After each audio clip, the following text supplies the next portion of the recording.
Okay, hit the keyboard button on your Desmos screen, go to functions, and go all the way to GCD in number theory. Now, that is greatest common divisor, which 99% of the time in algebra, we call it greatest common factor. So just know if you're looking for the greatest common factor for factoring, this is what you want to do. So you just want to type in the numbers that you need, separated with a comma, and it will forgive you if you put a space after one and you don't do it for the other. So like I just did. So the greatest common factor for 820 and 400 is 4.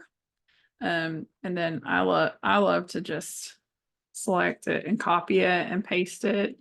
And so like I'm going to go in now and I'm going to do this for 14, 35, and 56. And immediately I know the greatest common factor is 7.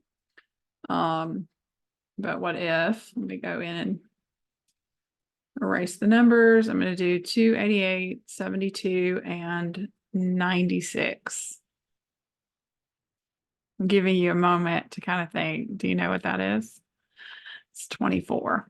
Greatest common factor is 24. Now, this is just a great little tool if you're on the SAT or some other timed test and, you know how to find a greatest common factor, but the point of the test is not to figure out the greatest common factor. You're using that in order to do something else.